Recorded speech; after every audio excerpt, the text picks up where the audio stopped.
Welcome, horrible people, to the Horrible Opinions Podcast! And as always, I'm your still not infected with butt fungus host, Kenny. I am looking for the right someone to infect me with butt fungus, Daniel. I'm Kim. Right, so like pegging, right? So, but it's like that, but with butt fungus. Well, to be clear, the reason I haven't got the butt fungus yet isn't because I've been doing any fun butt play stuff. Well, it's because you It's haven't. just that, well, I haven't got it. Remember, the lubricant will protect you from the butt fungus if you're doing some fun butt stuff. My thing is, like, just literally nothing could survive in that environment.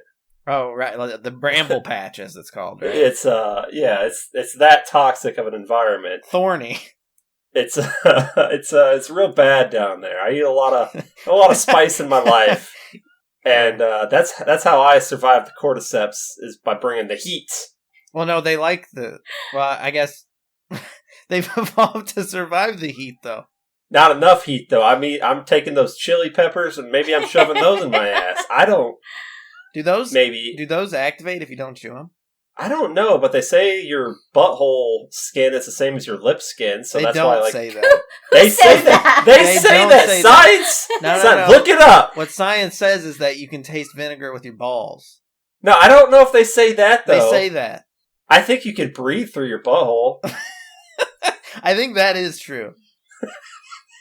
One of these things is going to be true. What? I don't know which yet. What if they're all true? Oh, God. I want to live in a world where they are. Okay, so where did we leave off our heroes after last time? They were in a real happy state of mind because they had a nice... They stayed at the Holiday Inn Express last night. Holiday Inn Express. You two nice people you met just basically killed each other. It's all good. Yeah, now they're professional grief counselors. Yeah, but they're going to need professional grief counselors. Yeah, it's okay. Then 3 months later... Right, that's our first time jump we've had in a while, like significant time jump. Now, did that happen in the game? Yeah. The time jump? Well, yeah, you go season by season. Okay. We've covered some ground. We catch back up with our heroes, and it's a snowy winter wonderland. And what state are we in? Have we made it to Wyoming? Is that where we were going? I think so. Yeah. That feels right.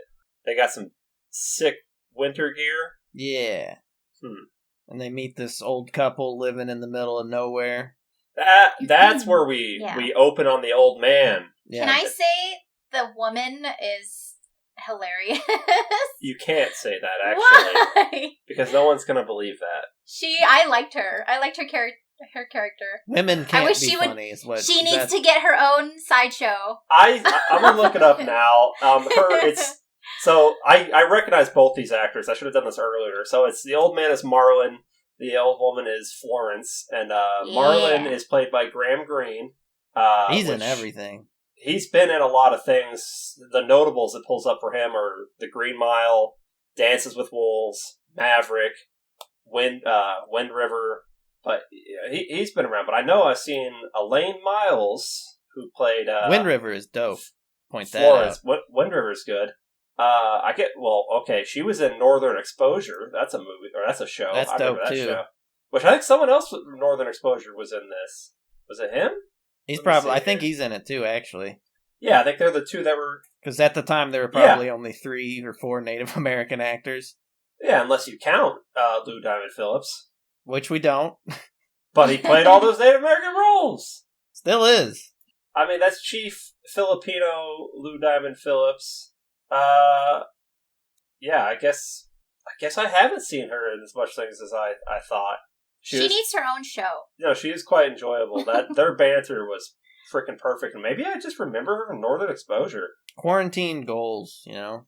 Is to watch Northern Exposure. Mm-hmm. We'll start our overexposed pod.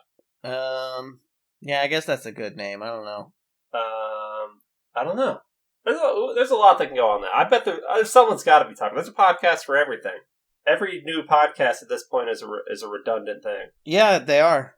It's good to have redundancies in the world. So we get the old man walking in. So like I said, I was wrong. We didn't open on our heroes, right? We opened on these 2 mountain people. Yeah, Marlon walks in to his cabin, this nice looking little cabin, and his wife is sitting there, and Marlon gets a look in his face. I think Florence does kind of like a little like side eye. Yeah. And then we hear Joel who says, "Okay, put the gun down. Okay, now put down the handgun, 2 fingers only." And then Florence is like, "They didn't hurt me. She made them soup." Yeah, it's like, "You made them soup?" It's like, "Yeah." They have a little girl. They're very nice. And then Joel pulls out a map and is like, "Well, okay, we're lost. Like, can you show us on here where we are?" And he's like, "You have a map. Why are you lost?" Yeah, Joel likes pulling out maps and having people point, and then having someone else point, and then them getting in trouble if it's not the same spot. Yeah, he was like, "You told them where we're at?" He's like, "Yeah." Did you tell them? Did you tell them the truth? Are you telling me the truth? Yeah, their dialogue is like fantastic. What was the other one? It's I got it right here. Why didn't you shoot him? The gun's all the way over there. He didn't hurt me, by the way. Yeah, I got eyes. You made him soup? Yeah, I did. It's cold out. Like, oh man, that was great. That was great. It's very endearing. They tell them that they should not go west of the river because they find bodies washed up along the river. So bad people must be living on the other side. The river of death. The river of death. Yeah. So, but we gotta find... They asked him, like, "Yeah, have you seen Tommy?" Like, "Nope." Like, "I didn't even tell you what he looks like." "Does he look kind of like you?" "A little bit." "Haven't seen him." So, like, they haven't encountered Tommy, I assume. They advise Joel that, no one goes past that river of death and comes back. They're very shocked by Ellie's mouth. Mm. Oh. What do they call it? Like the devil child or something like that?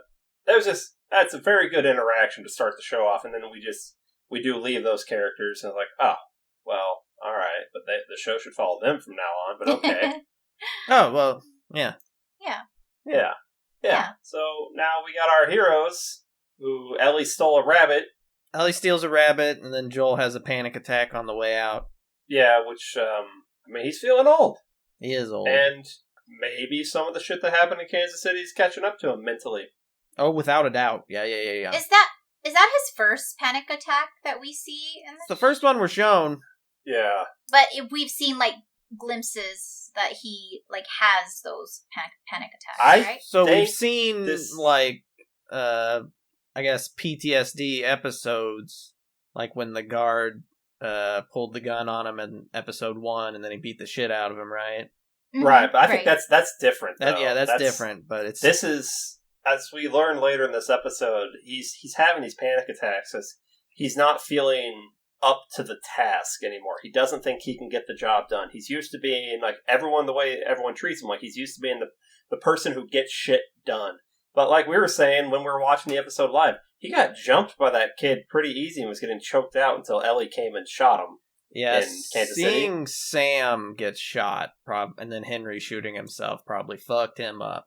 It was kind of the straw that broke the camel's back. Like I knew these people. Here's what happens if I fail protecting Ellie. It's going to be just like Sam. Exactly, and at this point, whether he wants to admit it or not, she's not cargo anymore. Nope.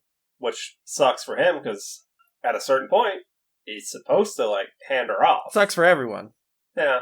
So yeah, and I think Joel's starting to look a little more haggard anyway. He's looking older. They definitely put a little more white in his hair. Talks about, let's see, he told her not to steal the rabbit. She stole the rabbit anyway. Then she says something like, I wouldn't have to steal it. Joel says, I can get us a rabbit. And she's like, well, you should teach me how to get a rabbit. So yeah, we get a montage of them traveling.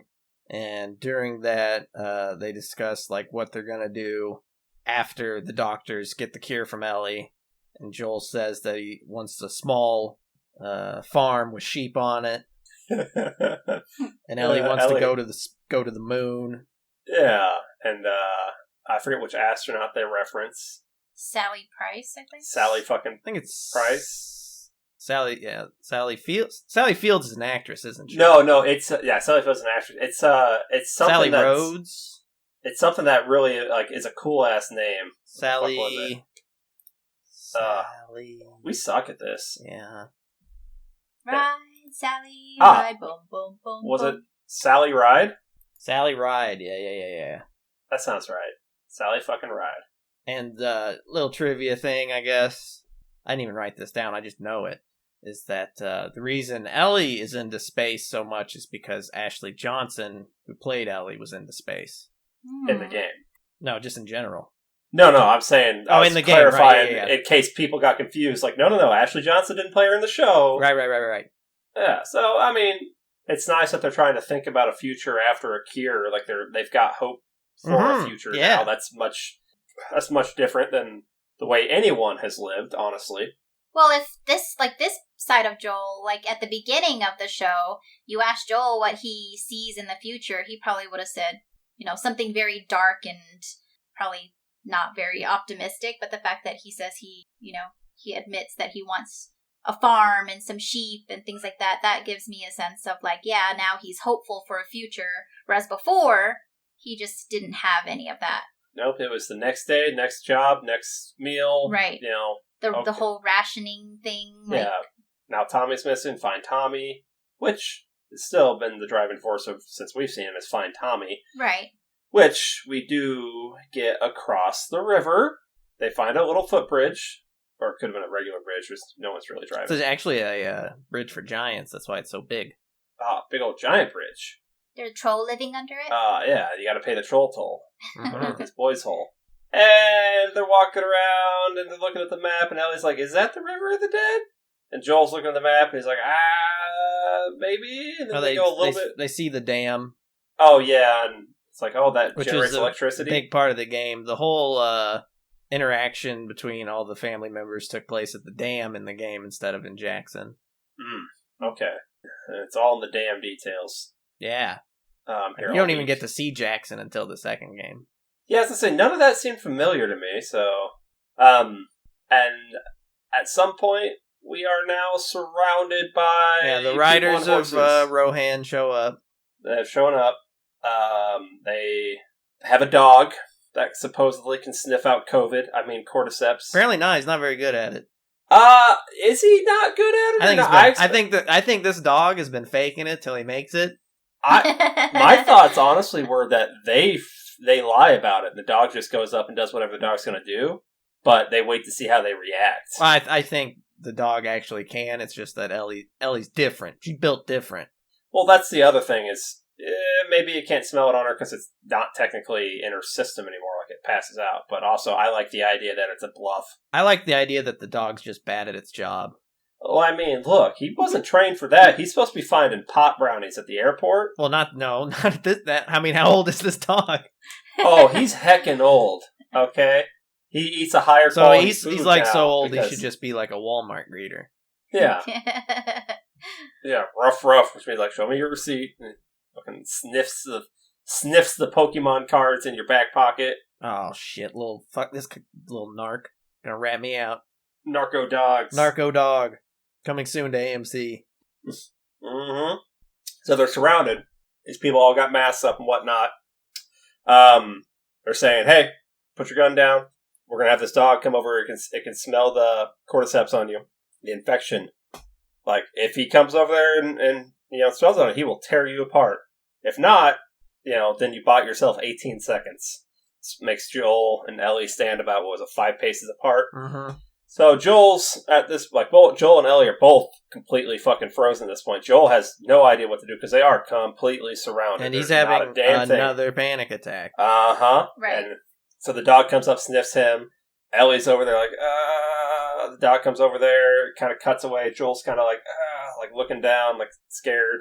And then we hear Ellie laughing and she's on the ground with the dog, fucking around with it. Okay, yeah, maybe not infected. And the guy who's in the front is still saying, all right, yeah, you're probably still going to die, though. And then we get Tara. Okay, that's not her name in goddamn HBO family. Yes, it is. I didn't put that together until much later. I'm like, oh, yeah. But it's been so long. I don't know. I don't know what else she's been in lately. But that's Maria. Maria. played by Rutina Wesley, who I called her Tara. That was her character name in True Blood. Yeah. And she's popped up here and there since then, but she was really rock solid in True Blood. I mean, they might not have done great things for their character overall, but she herself is a fantastic actress, I think. So she comes up, and we find out later that she understands who Joel is. Yeah. So we get them being led back to Jackson. Now, Kim and I were confused because not only did they find a spare horse for them to ride, they found 2 spare horses. Well, they're at the dam. Oh, they had them tied up at the dam? Yeah. They just keep spare horses over there just in case? Well, that's probably where they all were, because they were in the game, they're working on the dam when they come across each other. So I just assume that's what was happening here. Well, yeah, I was confused. I was like, where the heck did they pull 2 horses they just left from? some guy. That's what I say, or they made 2 guys ride double. Ooh. Yeah. Yeah, it's hot. I don't know, man. Those damn details. So we get led to Jackson. Now, I like what they did. You mean Stars Hollow? Oh, sorry.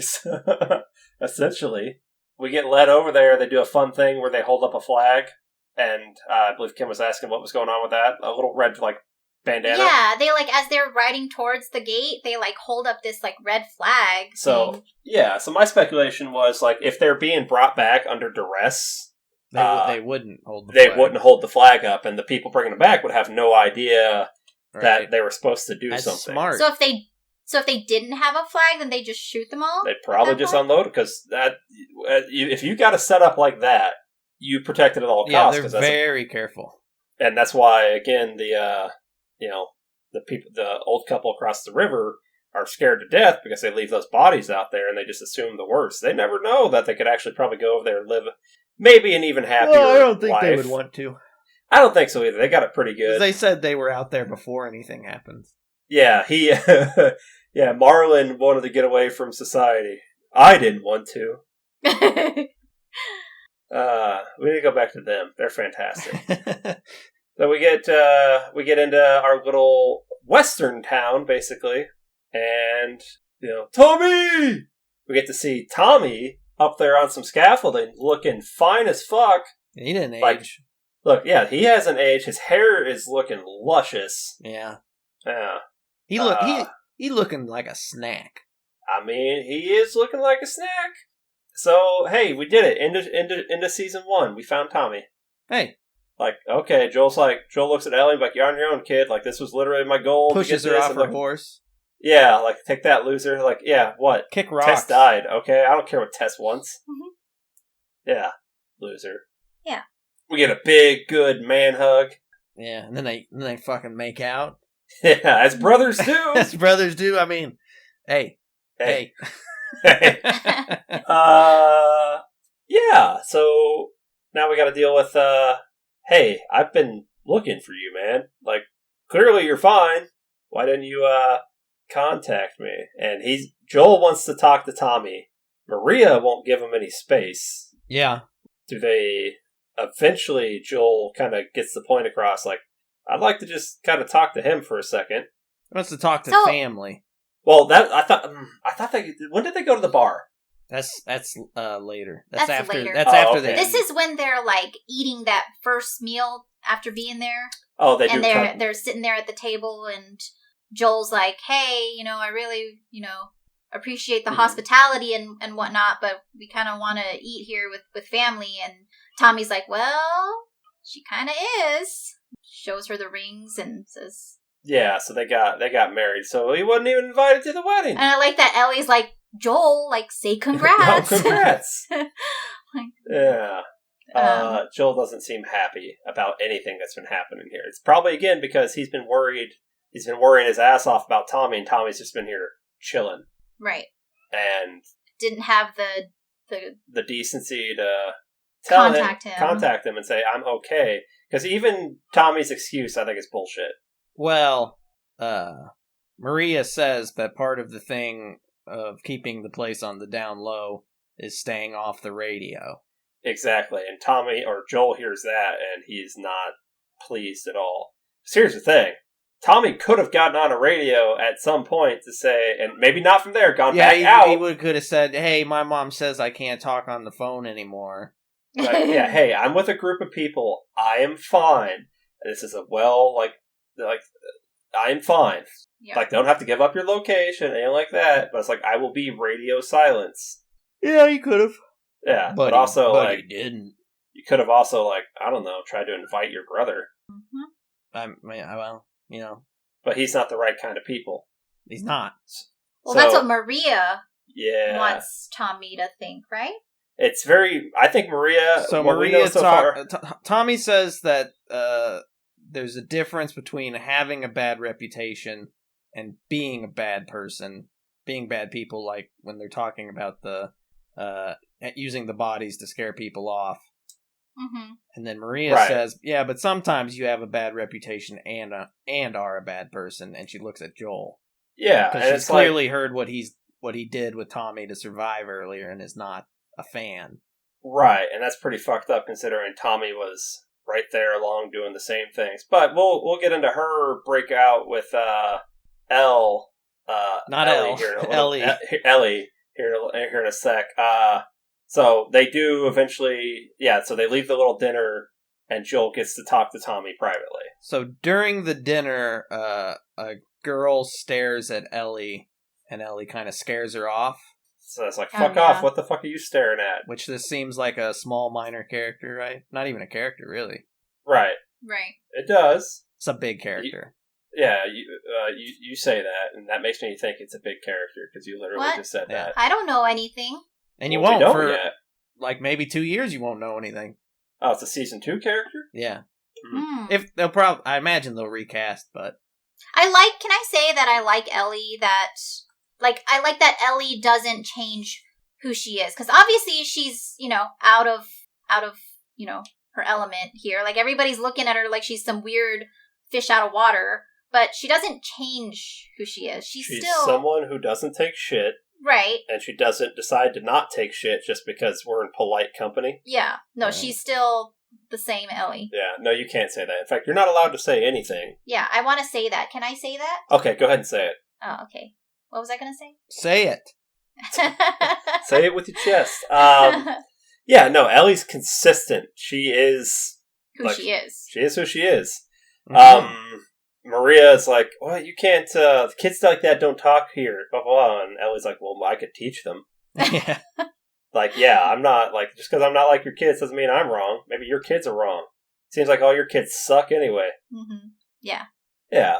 So, okay, so Joel and Tommy get to the bar. Let's see. Is this where they first talk about... Tommy asks about Tess, and Joel lies. Yeah, he's like, she's fine. She's fine. She's fine. And the kid, I'm just trying to reunite her with her family. Just some Firefly's daughter I'm trying to get her back to. So, yeah. Some bigwig. Tommy drops the bomb that, he says, like, yeah, I wasn't allowed to call you, because we're protective of this place. These are good people, and Maria's pregnant. And he also tells them where the Fireflies are. Tells them where the Fireflies are. Which They're like a 2 weeks ride. University of Colorado. Right. 2 weeks ride. It's pretty dangerous, but, people come back from it. People go there and come back all the time, yeah. Yeah, and he says, like, someone like you, Joel, you'll be able to handle it. Mm-hmm. Now, while that's going on, we've got Ellie was told that, where the house was, that they'll be staying in across the street from Maria and Tommy, and so Ellie comes out of the shower, finds a note that says I'm across the street and some fresh clothes. Kim wasn't a fan of the clothes. No. How about the Dixie Cup? You fan of the Dixie Cup? Like the Dixie Cup? What Dixie Cup? Did I miss that part? With the clothes, there was a Dixie Cup. Oh, yeah! Oh, yeah, that's not a... That's what it was called. That's what they called it there? Mm. Yeah, good point in that back out, because that was one of my possible complaints, but then Kim said I wasn't the target audience for that product when it first got... My complaint was... Well, yeah, you're very much not the target audience. Right. So it's a menstrual cup, which Yeah. I know about, and those things are like, they're potentially great, and I could see them being fantastic in a post-apocalyptic world, because you can reuse the damn thing. Yeah. My complaint was, man, I really didn't start hearing about those things until, like, I don't know, maybe at most a decade ago, which would put us. What's the actual name of them? It's like menstrual cups. No, there's menstrual like cups. What was it? Just menstrual cups, I thought. No, there's like a. Are you looking for an actual slang term for them? Yeah. Because I don't think it's Dixie. It's like, it's something. Maybe it is. I don't know. But that's a great gift. But I just don't know. I could have went and looked up to see when they started coming out. Oh, they've been a thing. They probably have I been. say. What do you find, hon? The Keeper Cup, No. the Moon Cup, No. the Lunette Menstrual Cup, No. Diva Cup. Diva Cup. Diva That's Cup. what I was thinking. Diva Cup. Yeah. I think that's an actual brand, though. A Lily Cup. It's probably like a Kleenex tissue I- kind of thing. I'm gonna make it. I'm gonna make it right here, right now. I've always It's a heard- slang term. I've always heard Diva Cup. Well, we're Diva making Cup. our own right here, and I'm gonna tell you, it's the blood chalice. Yeah, Okay. okay. Yeah, okay. So Yeah. get on your little urban dictionaries right now. Write in your blood chalice. Make it Blood so. chalice? Yeah, the blood chalice. Don't think too hard about it. It's The fine. blood goblet. Chalice sounds cooler than goblet, The though. goblet of blood. That makes it not a pretty thing. Oh man, if Harry Potter was a lady, they could have done Harry Potter and the Goblet of Blood. Yeah, maybe. But now I'm thinking about what if we use goblet as a slang term for a vagina, and then it could have been still the goblet of fire, and maybe like there were some hot wings. Why would it be a... Because there was some like hot wing action or something, and then hands That didn't get sounds washed properly. painful. That's why it's Oh, the goblet of hands fire. didn't get washed. You gotta wash your Uh, hands. The league situation, if you will. Yeah, sure. Anyway, that's a good gift. She goes across the street into Maria and Tommy's house. There's a little like chalkboard up above the fireplace that has 2 names on it. Mm-hmm. One of them is Joel's daughter, name and date, and the other one is a name we don't know. Right. Maria's not in the house yet for this, but then she stumbles in and Asks Ellie when the last time she had a haircut was. Rude Oh, let question. me just right. let me just cut your hair for you, And whether Ellie's you like it or not. No. She's like, I'm only gonna trim the ends, okay? It's like trying to make her what she's not. Sits her down, and then she starts saying she starts talking shit on Joel, pretty much. Yep. Like, okay, Joel did some really horrible things. And then Ellie says, "You think I don't know that Joel murdered people?" Mm-hmm. And Ellie points out, Tommy was right there with him. And then Maria says, well, Tommy was just following him. Mm-hmm. So right now we gotta wonder, what story did Tommy give her? Did Tommy play up like, oh, I was just following my brother, I didn't know what else to do? Make himself not seem like he is totally responsible for his actions? Or is she just making that narrative up? Because either way, she's not holding Tommy to the same standard she's holding Joel. She's never met Joel, so to put all this on him like he's some sort of fucking boogeyman, really puts me off. You don't like her? I don't like that. She does. She's never met him, and she knows his brother did the horrible things too. But Yeah, it's fine. I don't like plenty of people I've never met, you know? I mean, look, that's fair. I don't like plenty of people I have met. Yeah.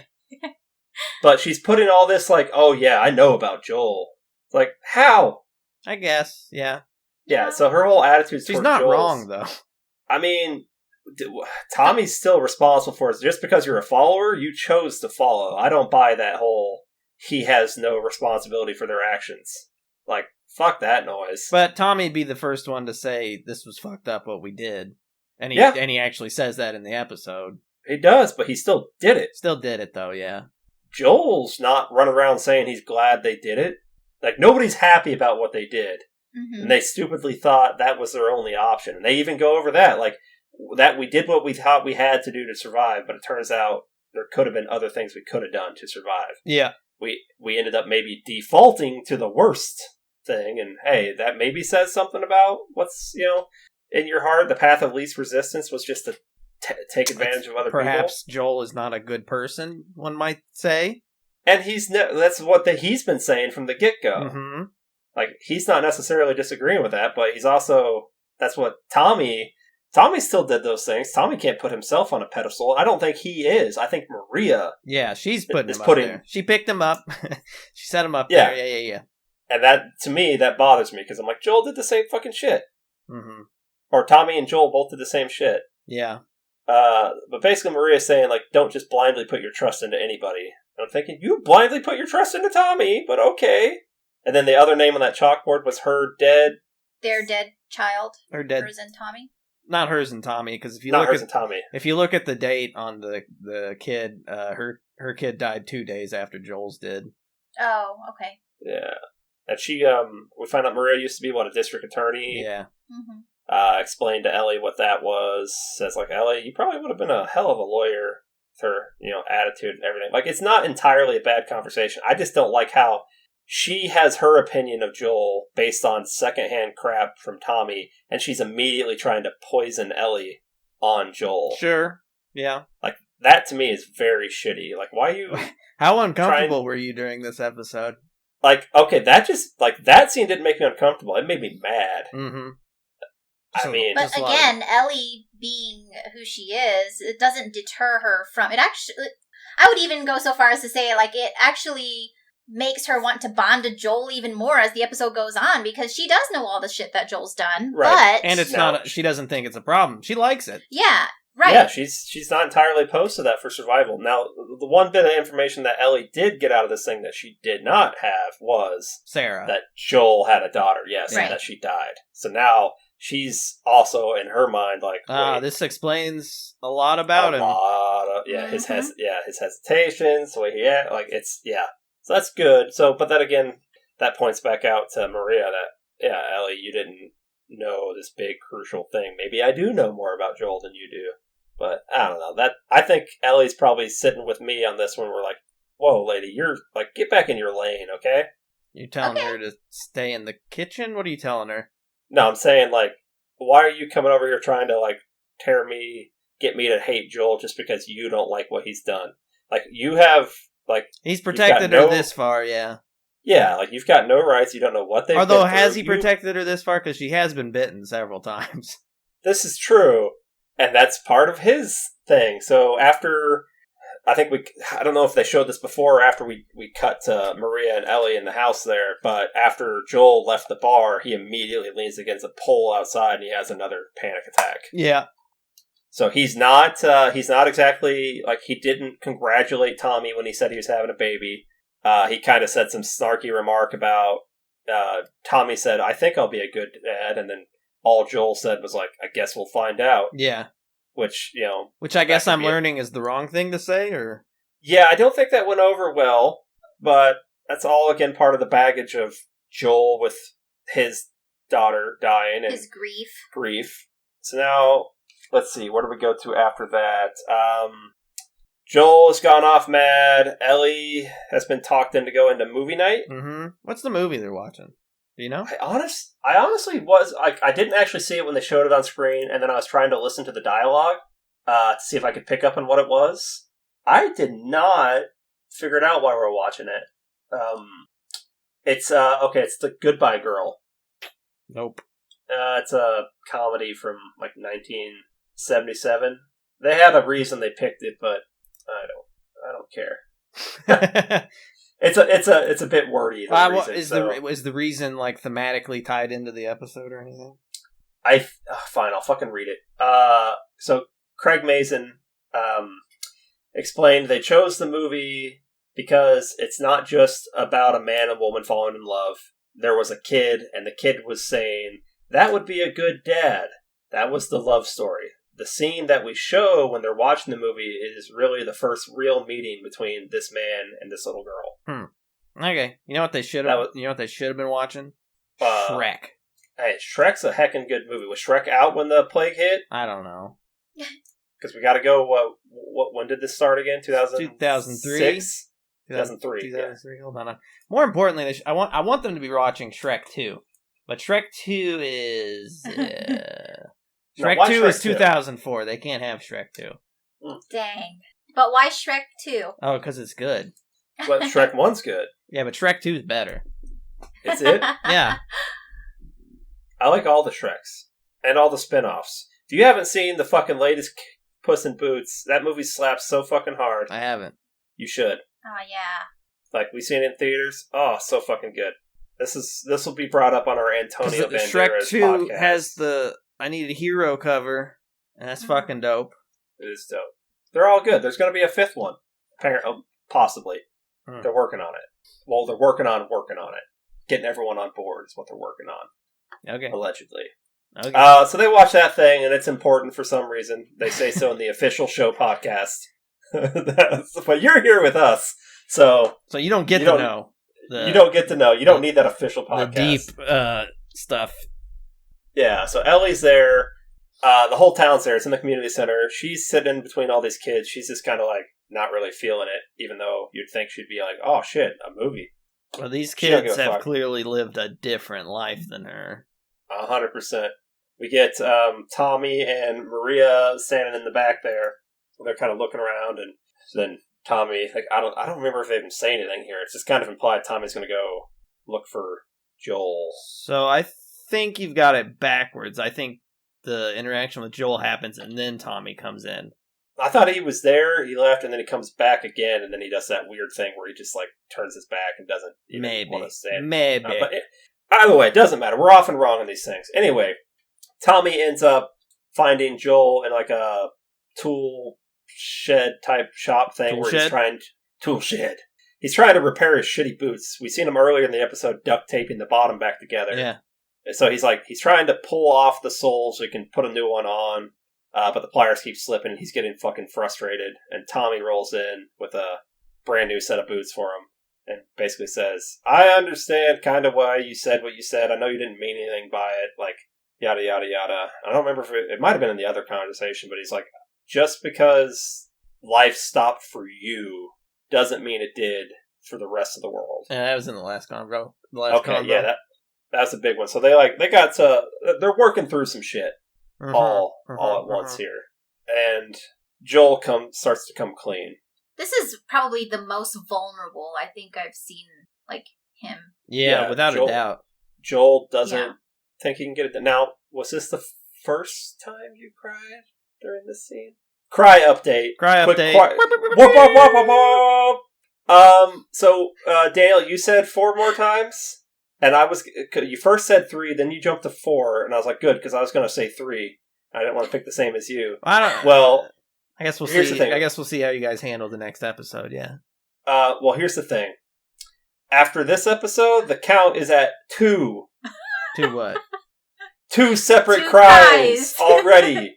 Oh, just 2 from this one? 2 from this one, separate cries. It's not just 1 cry from this? No, there is a break. Oh, okay. I guess you have to tell me what I think I know, but you'll have to... I remember the second one, but the first one was it here? I think so. I think it's their heart-to-heart in the shed, and Joel is desperate for Tommy. Joel wants Tommy to take Ellie because Joel is convinced that he's going to fuck it up again and he's going to lose another daughter. Right, he feels like he can't protect her, which Daniel's right. She's gotten bitten like twice in this journey. He like flat out says like, I'm weak. I'm slow. I got jumped by a kid and I'm the girl deaf had in to one save ear, me. Yeah. And I think he told him about his panic attacks. Like, I'm not that guy anymore. Like, I cannot do it. And Tommy's like, I have the kid coming. Like, I can't do it. And he tells her, like, she's immune, though. Like, do this for a better life for your kid. And here's where I think in a previous episode I said a hero will sacrifice the loved one to save the world. Tommy is potentially sacrificing a relationship with his child, because if shit goes bad and he dies out there, he'll never get to raise him. Right. But he's doing it for the opportunity to maybe save the world with Ellie. And also maybe it's for his brother, but it's 100% right. I don't think it's for his brother, because if Joel doesn't tell him that Ellie is immune, I don't think he says yes. I think you're right. That's just the added benefit of it will also please Joel. So at this point, we'd also seen that Ellie wandered off from the movie theater. Now, I don't remember them showing her straight up getting outside the I don't think shop. They show her listening. Yeah. Yeah, so when we find that out, that's a little bit different. It's a little bit odd. We get Tommy walks back to the movie and sees Maria, and then she kind of like perks up, and then he kind of like turns away and looks away from her all. What was that about? Well, I don't know. Like, Joel swore him to secrecy because he's made a decision that he's going to leave in the morning with Ellie, and he knows there's going to be a fight about it with Maria. On top of that, he's not allowed to say why he's leaving with Ellie because Joel swore him to secrecy. Because again, Joel trusts Tommy with it, but you never know when someone else might just shoot Ellie because she's infected. Yeah. And I kind of get that. So, like, that's kind of a little bit awkward. Now we get Joel walks back into the house. Or I guess the first time we see him go into the house, and then he goes into Ellie's room. He knocks, of course, because he's polite like that. And Ellie's basically waiting for him. Well, she says, like, if you're going to... Why don't you just leave? Because you're going to drop me anyway. Yeah, this is when you cried. Was it? Yeah. This is when she cried, folks. Yeah. Because she says... I think I actually had the quotes up here for this one. Basically, we find out that Ellie heard the conversation. She knows Joel is going to push him off. And here it goes. Ellie says, I stood up for you today because I thought, and then she's referring to when she was talking to Maria and defending him. And Joel jumps in and says, I made this decision for your own good. You'll be way better off with Tommy. He knows the area better than I do. And Ellie says, do you give a shit about me or not? Joel, of course I do. Ellie, then what are you so afraid of? I'm not her, Maria told me about Sarah, and Joel says, don't say another word. Ellie, of course, Ellie's had this situation. So, okay, before, do you like tests. that line from Joel? Don't say another word, or you are treading on mighty thin ice. Was that what he said in the game? Yeah, and I like that better. Other than that change, this is the exact same. These are the exact same lines. Yeah, I think they both are just effective. Treading on thin ice. I just like that. I think treading on thin ice would, to me, implies that he's maybe not as close to the breaking point. Instead of just don't, like, literally, like, I can't think of anything else. Just stop. Like, do not. So that's my only difference there. I like the line better than don't tread on. You're treading on thin ice, because that's always fun. A little, yeah. But Ellie, as we found, earlier with the whole Tess dying, and he's like, don't, and she barges right into it anyway. It's not my fault. Oh, well, here, she says, sorry about your daughter, Joel, but I've lost people too. And he says, you have no idea what loss is, Ellie. Everybody I've cared for has either died or left me. Everybody fucking except for you. So don't tell me that I'd be safer with somebody else, because the truth is I would just be more scared. And then he comes back and says, you're right, you're not my daughter, and I sure as hell ain't your dad. Now, come dawn, we're going our separate ways. And then he slams the door, goes about his business, and we're just like, ah! Like, okay, your heart's in the right place here, Joel, but you royally fucked up that conversation. Yeah. Like, he dug himself deep. They both clearly care for each other. He's just trying so hard to not care about her. Right, and it's so obvious that he does, but he's just trying so hard to stay detached. And now it's clear that he's not detached, and that's why she said, like, do you give a shit about me or not? And he said, of course I do. Now it's because he cares so much. He has that pressure of letting down another loved one, but he's not getting his feelings out in the proper way. He's kind of lashing out here at this pushback when he thinks he's doing the right thing. But he's not giving her a choice, which, well, okay, that's good wording right there on my part, because we'll get there in a second. But he's treating her like just a kid, like a post-apocalyptic world kid. She has had a life. She's had her own journey. She can decide some shit for herself, because she's not his kid. Like, they're on this quest together. She wants to get there just as much as he does. Like, as much as he wants to get her there. If he, I don't know, people, man. Like, he's all caught up in his emotions. People are complicated, man. He's all caught up in his emotions. His panic attacks. He doesn't feel worthy, or he doesn't feel like not worthy. He doesn't feel capable anymore. And he is freaking himself the fuck out. For someone that he claims is not his daughter, who's... Yeah, but clearly she's a surrogate daughter at this point. Yeah, at this point. So I got the tingles after this conversation. You got the tingles? I almost cried, but then I turned and looked at this blubber guts over there, and she's got tears running down her face. And I'm like, there's one. So then that broke my, because I'll get chills before I cry, and I got chills from that. Like, if I had been watching that without her tears ruining my experience. They ruined it? Yeah, then I would have had a good cry. She always ruins my good cries. Because she always wants to know. She wants to look over and see it. Because you're like, okay, she doesn't cry, because I cry. Yeah, but sometimes like I watch things with her and I'll start to cry and then she'll look over back, oh, you crying, babe? She'll ruin my cry. I'm trying to have my little, babe. yeah, I'm trying to have my little cry moment. Like it doesn't need extra attention. Let's just let the tears flow and just exist and have this moment. Sure. So that was cry one, and we're like, God damn, you fucked up there, buddy. But he hasn't had to be a dad in 20 years, so He's rusty. he's a little rusty. Plus, I feel like he never had to have that kind of conversation with his daughter. No. So, cut to next morning. Tommy enters Ellie's room. Quit shortening it to L. That's a different. I don't mean That's to. a different That's person. A whole other thing. Ellie. It was just short for Alessandrio. That's a badass name. I just made it up. Feel free to use it. She's sitting there already ready to go. Like, nope, it's all business. Like, you know what? This is what's happening. I'm just going to... Yeah, very matter of fact about it. Right. Basically, right back to where she was when she first got pawned off to Joel and Tess. Uh-huh. Like, just, nope, I've been through this situation before. I just got to fucking do it, I guess. Which is very big of, someone of her age. They start walking out to the stables. They get in there, and Joel is getting a horse together. And Ellie comes at him and says, you here to say goodbye or something? And Joel says, no, I came here to steal one of these horses and go. Tommy said, I would have gave you one. Joel says, I know. Anyway, that was 30 minutes ago. Yeah. And I guess you deserve a choice. I still think you'd be better off with Tommy. And she doesn't even miss a beat. Very important. She deserves a choice. Keep that in mind going forward. Write that down. Huh? Write that down. She deserves highlight a choice. It, circle it. Okay. Ellie's choices matter. Or Ellie has a right to a choice. But yeah, Alessandria's choice. Yes, Alessandria's choice. But yeah, I just like how you deserve a choice. I think you're better off than Tommy. Like, he doesn't even finish a sentence. She shoves her bag at him, says, let's go. Yep. Like, that's great. But here's the part where I'm like, okay, but you guys are dumb. Tommy should still go. Tommy should still go.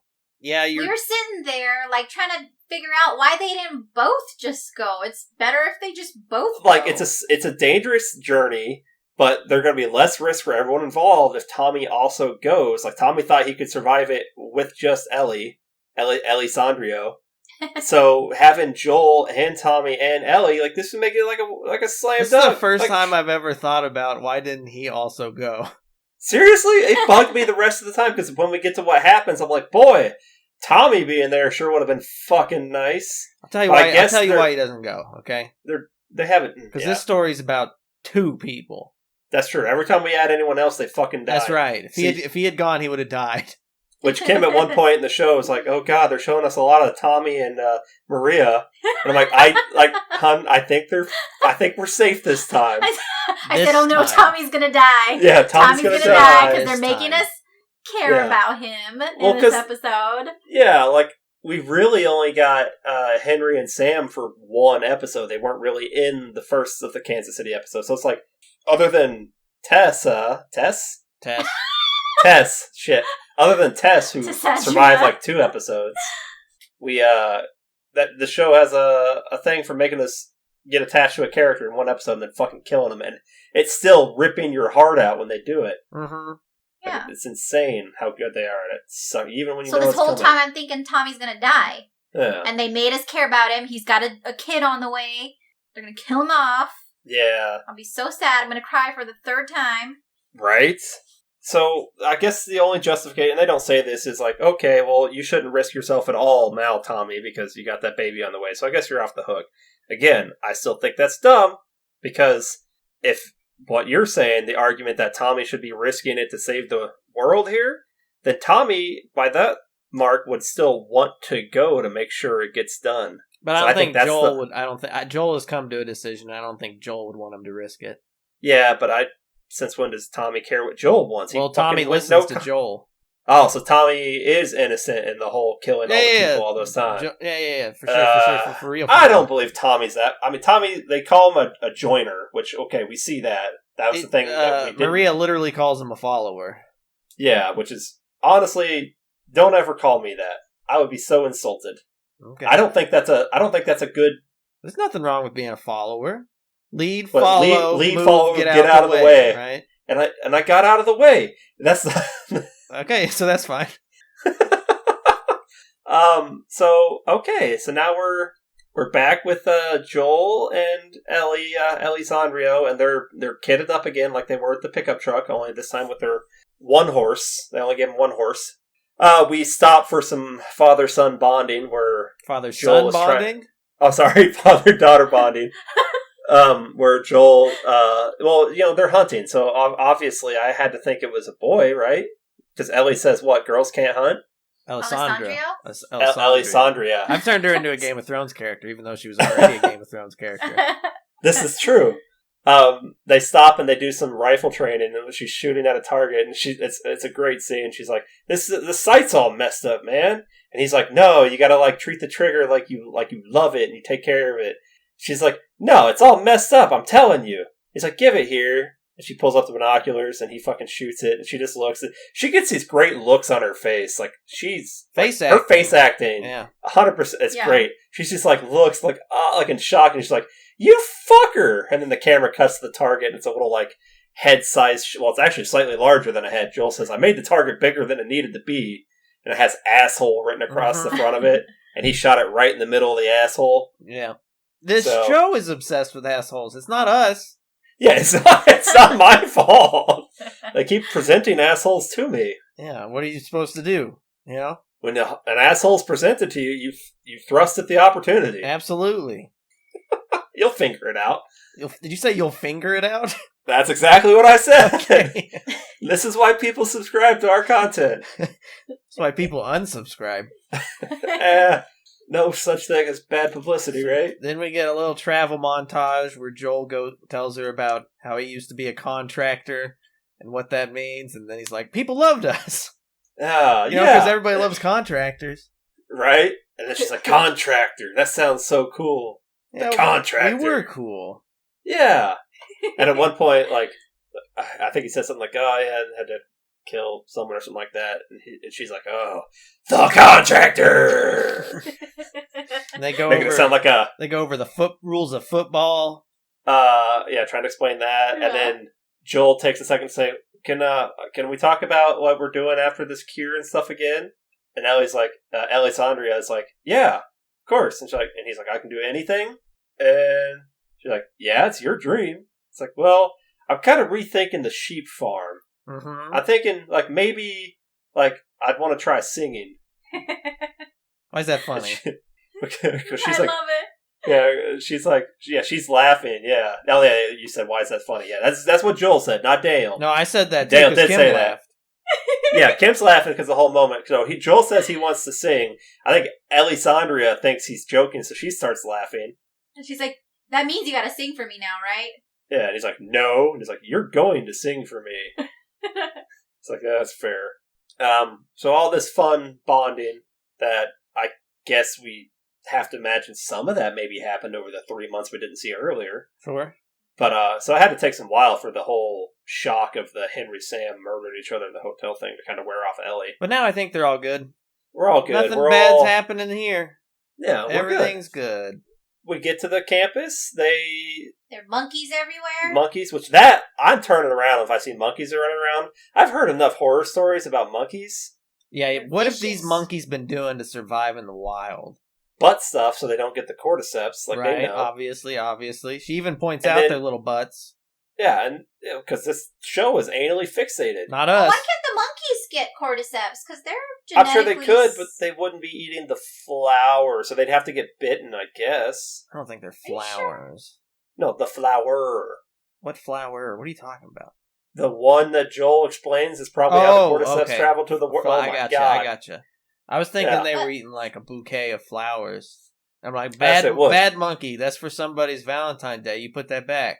Look, what media has taught me is that when monkeys aren't in zoos, they're eating people's faces. But there aren't any people's faces to eat. So they gotta eat something's face. A flower. They eat pretty flowers now. They don't have to eat faces. Because media has taught me they eat faces, and it's horrifying. And if I see a monkey in the wild, I'm going to immediately assume it's actually the face. monkeys in captivity that eat faces. I don't know. Think about that monkey from Nope. Ate those people's faces. Think about the gorillas, though, from Congo. Those aren't monkeys, though. Those are gorillas. No, but Completely I feel different.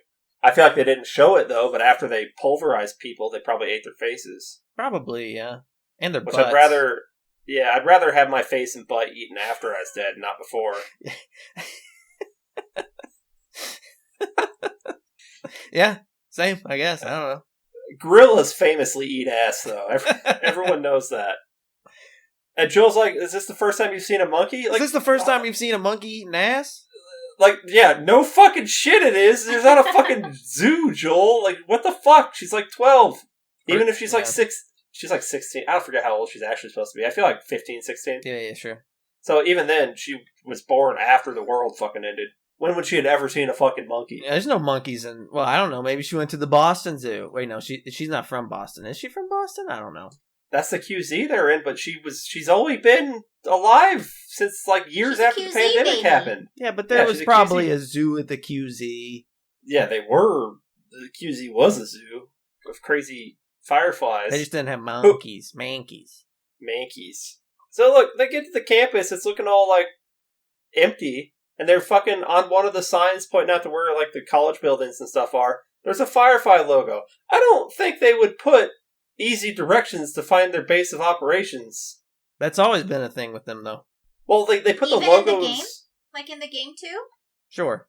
I don't remember. He's just saying that. But they put the logos up everywhere, but this is a direct, like, literal signpost saying this is where you find us. This far out, Fedra's not out here. So really no one is looking for them. That's kind of that's the only way I'm justifying it. It's like, if you're out here, you're specifically looking for us, but also it could just be raiders. Raiders don't care that you're Firefly, but hey, thanks for telling us where you actually are. If you're a raider, would you even know what a Firefly was? I think if you're a raider... Because if you're a raider, you're living out in the wilderness, away from Fedra, away from civilization. Firefly is directly opposed to Fedra, so I don't even think you would know what it is. That doesn't mean you necessarily started out in the wilderness. You could have been in one of those QZs that fell apart, and maybe you didn't stumble across a lovable bear to bring you in. Maybe you stumbled across a lovable band of raiders. True. From Oakland. They still would have been in Oakland at that point. Yeah, but we're not in California yet. Yeah. So we are now on edge. We put the horse. We get off the horse, put the lead in the tree. We start walking over to the building they're supposed to be in. It's all fucked up. Everything's all fucked up. Farm's gone. Farm's gone. Yeah.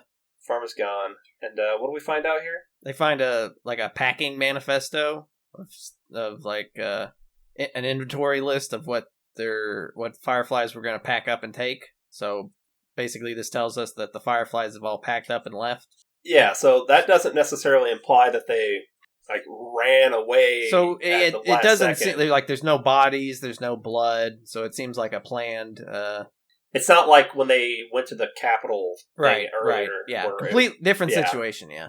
Yeah, like they intentionally left this place. So Joel and Ellie are hopeful that maybe they went to a place with a better lab and all this shit. And then there's something indicating where they actually went. They find a map. Yeah, they find a map in that because they hear real convenient that the monkeys were making noise in the room with the map.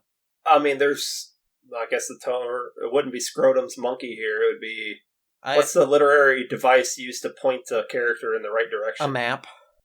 A literary map. There's got to be a term for it, and I think we're just too dumb to know. All right, let's just say it's Scrotum's monkey. Okay, well, that's our catch-all, is Scrotum's whatever. Scrotum's monkey picks up the map and points at it and says, this is where Fireflies are. He says, he talks it out. Because monkeys can talk.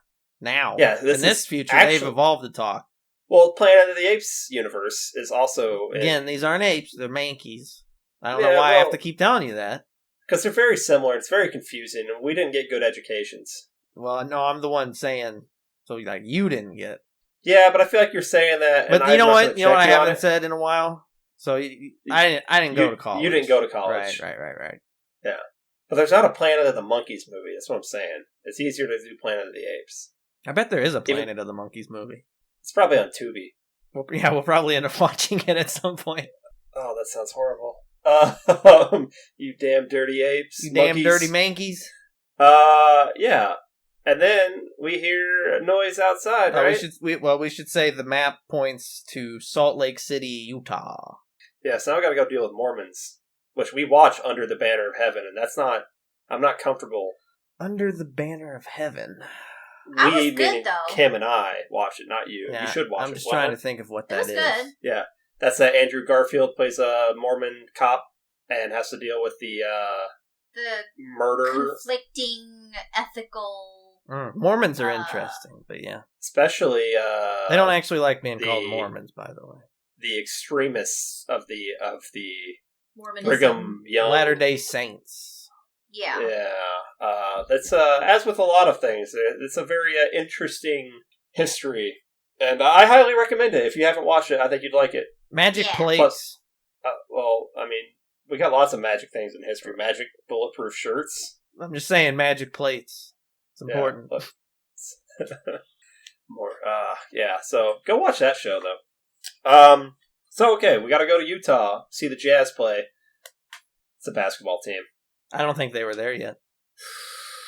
I just said a thing. I have no idea if it's true. I don't look. I'll look it up just for my own knowledge. But they hear a noise outside. Oh yeah, they hear a noise outside, and they look to the window, and it's like a group of 6. We'll call them raiders. Group of 6 raiders. The Jazz moved from New Orleans to Salt Lake City in 1979. So I was gonna say 77. but it's still the gag from like basketball was like, and the Utah Jazz or the New Orleans Jazz moved to Utah where they don't allow music. But yeah. Anyway, yeah, we got Raiders outside, a small band. Mm-hmm. So now we're rushing Because their horse. DM rolled rolled like a 6 on the encounter table. So now you got a small band of raiders. Small band of Raiders. Here they come. And now we are trying to get to the horse to maybe get out of there. One of them catches up with a baseball bat. And Joel's having a good, fight with him. Breaks the bat. The bat gets broken somehow. Bat gets broken. Guy swings it at Joel. It hits a tree and breaks. You can't really... I don't think you can really see it unless you go like freeze frame or nothing. Yeah. But then in the struggle, Joel snaps the guy's neck, and then it's revealed that in the struggle, the guy had stabbed Joel with the broken baseball bat. Right, and that's why I didn't see the bat break initially, so I'm staring at the thing sticking out of him, and I was like, at first I'm like, did he get stabbed with a railroad spike? Like, that's what it looked like to me at first, and I was like, oh shit, the baseball bat. I kind of liked it better in the game, because in the game, he struggles with a guy, and then they fall, like, a couple stories, and then Joel gets impaled by, like, a spike, like a pipe. So, like, he didn't take the blow in the battle, he just kind of he didn't take the blow as an intentional hit from the guy he's fighting. It was more of a accident from the scuffle. Yeah. And it would have been easier to show than this, which... That's true, but the reason I think I would like this better is this is more believable. Like that, and he's getting slow. And he is getting slow, yeah. That's the thing. So it's now, straight up aren't in the you fight. supposed to like leave, like when you're stabbed by something? Aren't you supposed to leave it in? Yeah, that's what they always say, right? I would think he'd know that. I kind of do too, but again, heat of the moment. Like just because you know something doesn't mean like when you get stabbed, you're not gonna fucking do the wrong thing. Mm-hmm. I mean, how many times have you panicked and made a situation worse? Never. Yeah. Never. Like when you burn yourself in the oven at work, you never accidentally panic. I actually don't panic because usually I throw my whole body in the oven. No, because I know I know it's gonna happen. Or like, you remember that time you got a brand new knife? Right. I didn't panic there. No, you didn't. But I should have. Okay. You remember that time though? I cut that thing off of my arm when I was drunk, and then I was still cooking us dinner. Yeah. And I was bleeding everywhere. Yeah. And the bathroom looked like a crime scene in the morning, but I kept drinking, and the drinking probably didn't help the bleeding stop because it thins the blood. I don't know how I didn't die that night. Dinner turned out fantastic, though. I mean, you also didn't panic there, so I don't know. I'm not a panicker. Well, in fact, nor am I. Well, I'd say, though, it's almost to a point where it's a detriment? Thing. Yeah. Yeah, like, I should react here, but I'd said I'm like... with the knife thing, I was just trying to act like a tough guy, right? But if I wasn't there, you'd be crying? Well, yeah, without a doubt. There's a lot of blood. It was a lot of blood. I got the scar. Lessons learned. But he pulls the thing out. So what we're trying to say, long story short, he pulls the bat handle out. It was just now the it's tip. gushing blood. Just the tip. The tip's all it takes, though. Because now he's pregnant with blood and it's exploding out of him. Yeah. That'll happen. That'll happen. Ellie, the other two guys start running over there. Ellie starts shooting at him, gets Joel on the horse. She gets on the horse. They start taking off there. She's just firing off, busting caps behind them. Just pow, pow, pow. Not hitting anyone. Well, we don't know that. Well, the two guys were like, hey, like, why would you hurt him like that? Why did you kill him? Well, They're like very upset about it. Like, you guys, like, don't start none. Won't be none. I mean, they don't know he started none. Yeah, I don't know. It turns out they were left over Firefly and they were just trying to help. That'd be awkward. That would be awkward. I don't think that's the case, though. I just made that up. No. So Ellie and Joel get away because they're on a horse. My whole house just shook. I wouldn't worry about it. Now your camera just shook. What the hell's going on there? It's the wind. It's pretty windy here, too. It'd be great if our house got destroyed, though. Then we could collect the insurance money. Oh, my God. That'd be so a lot nice. easier, more That'd convenient. So nice. Preferably with me in it. Insurance agents. We don't control the wind. Okay, if it was a fire, that'd be suspicious. But we can say, "Oh, I hope a wind takes it," and then a wind takes it. They can't really blame us. I mean, I can edit it. Are out you regardless. sure? They manifested a wind, Your Honor. That's right. I'm a fucking. Who's a wind guy? Fucking Chinook, The Mortal Kombat character? and he the wind god. I don't know.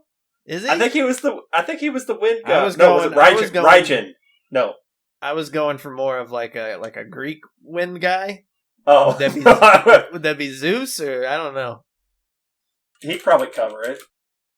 Poseidon? That's a water guy. Yeah, but there's wind. Fujin. Fujin's the wind guy. Okay. I found that by Raiden's typing. lightning. Yeah, that's Raiden's younger brother, Fujin, the wind guy from Mortal Kombat. Who's his dad? What does he do? Yeah. It's probably like, I was going to say Frank again, because that's always my go-to throwaway Yeah, you can't say Frank for this. It's in. I keep doing it. So, Jerry. All right, Jerry. Yeah, Jerry God is actually his full name. They get away. Joel's looking a little pale. They get next to some sweet-looking train cars. Along the railroad. Because, yeah, that's where trains live. Yeah. So that, yeah. They look real nice, though. Like, they've aged well. They've weathered well. Those things look brand fucking new to me. That's because it's probably always cold. I think that would that deteriorate age more. It more? I don't know. Sometimes I say things, and I don't know. Maybe it wouldn't. I don't know. If it stays always no, because cold, you cryogenically freeze something, it stays good. It's like I freeze broccoli all the time, it stays good. Think about that. Your mom's a broccoli. Maybe if it's not going back and forth temperature wise, it's probably fine. I think I asked you. I was like, why don't they just go in the train cars? Probably warmer. Maybe not too much warmer. I'm guessing that might be when we shelter. find them at the start of the next episode because what? Go on.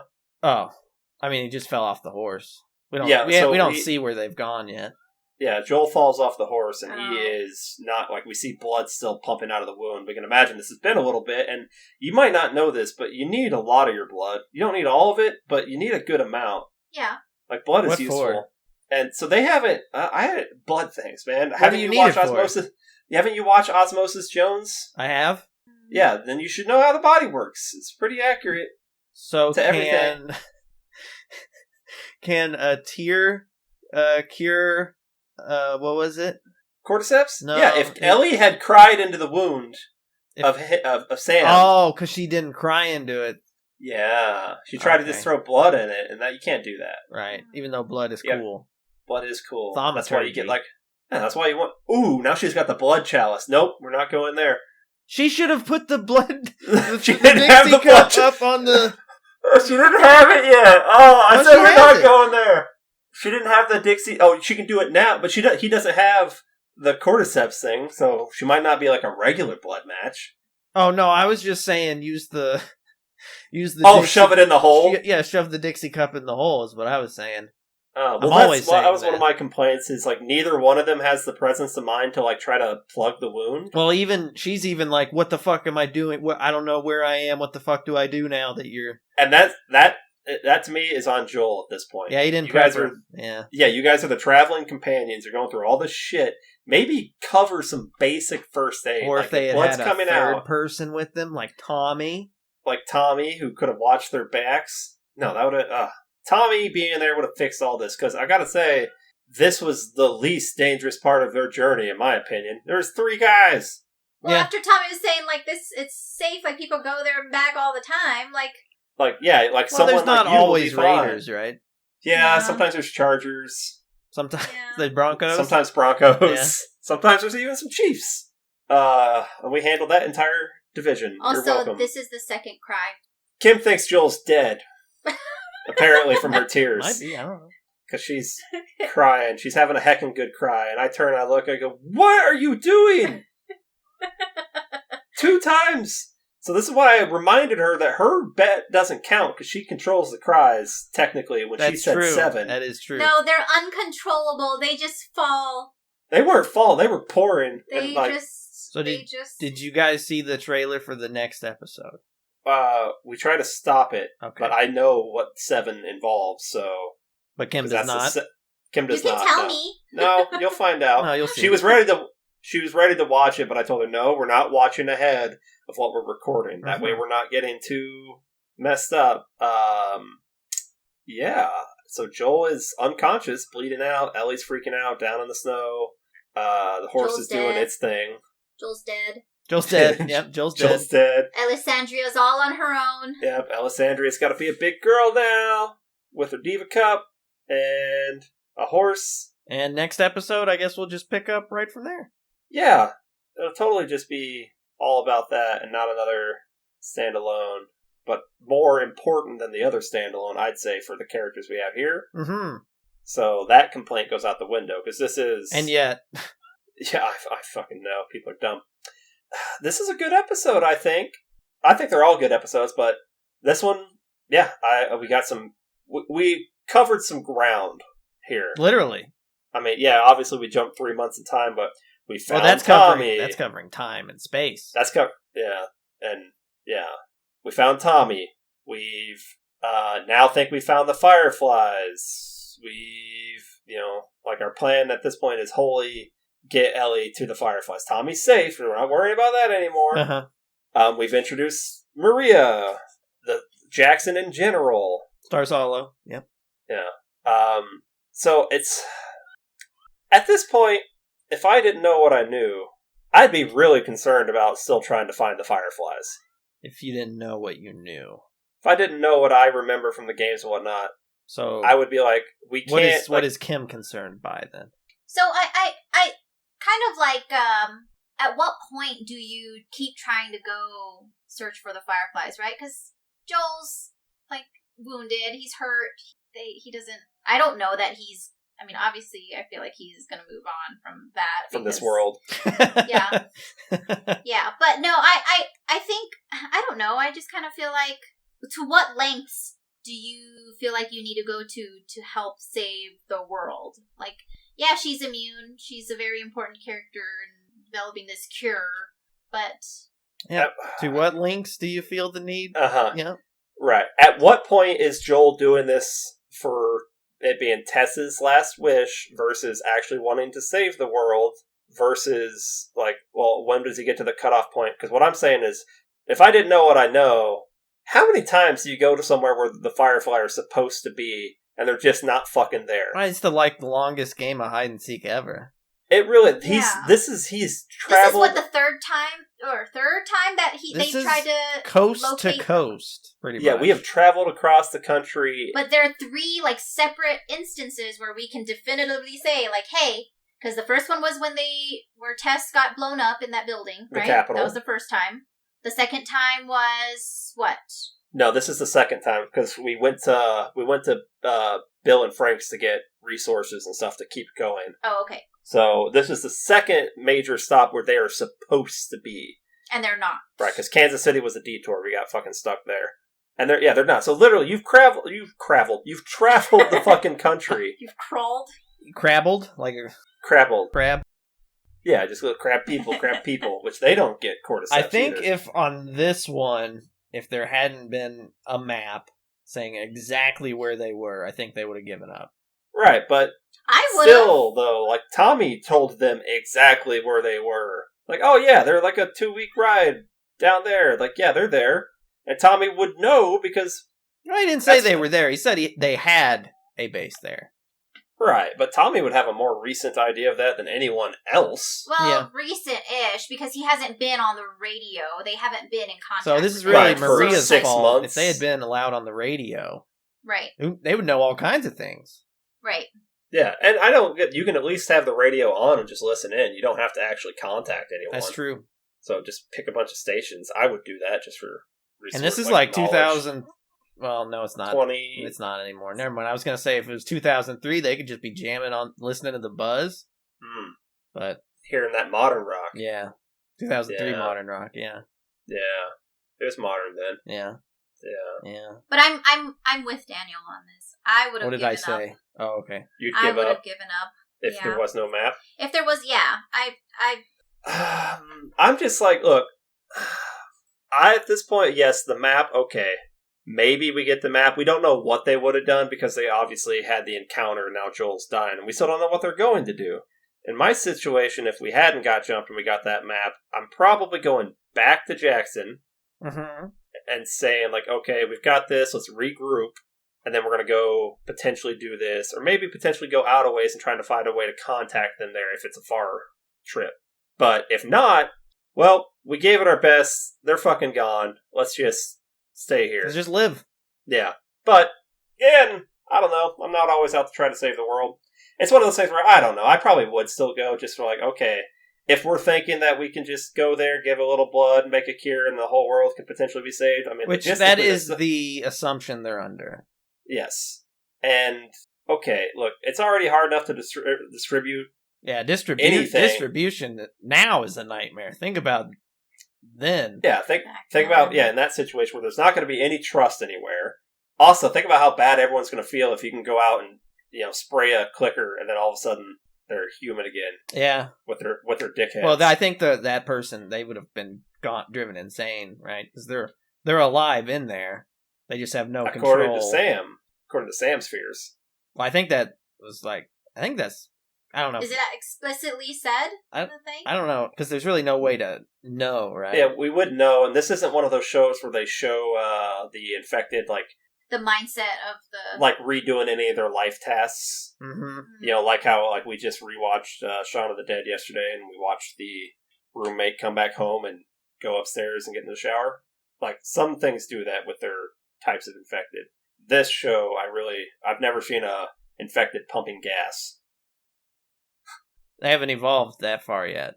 So I don't know if they're in there or not. That was stupid in Land of the Dead, by the way. I still enjoy that movie.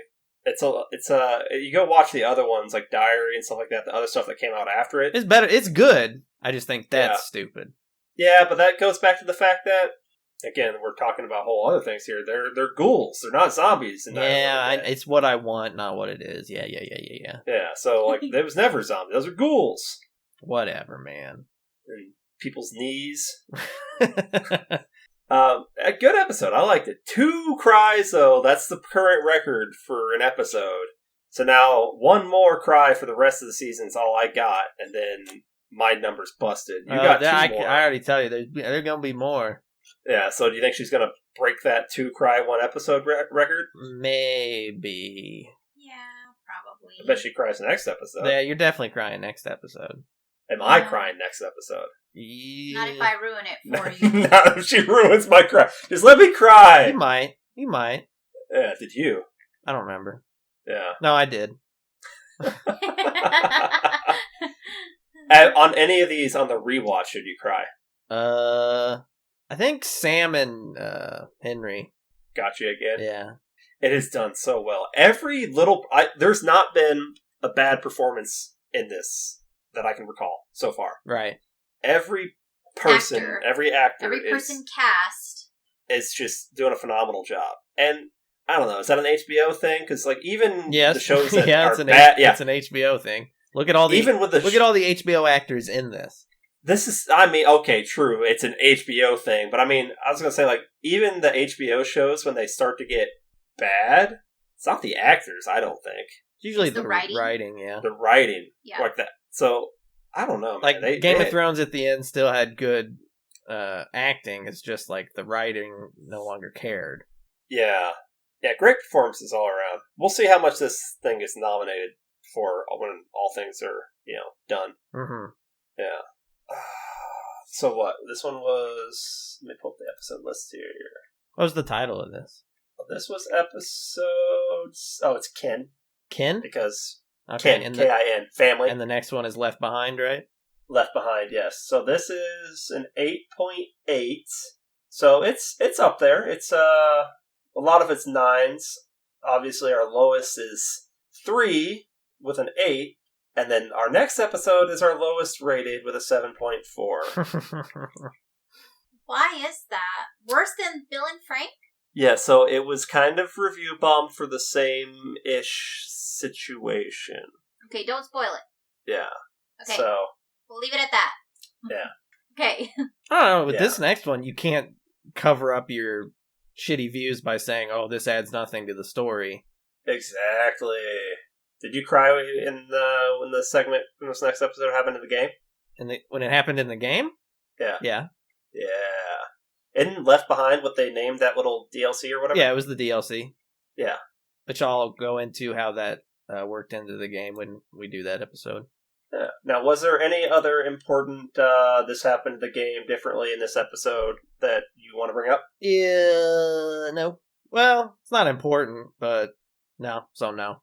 Well, here's some fun things. Let's see. Ellie's horse Shimmer from the second game is briefly appears as a foal. Is that how you say that I word? want to know.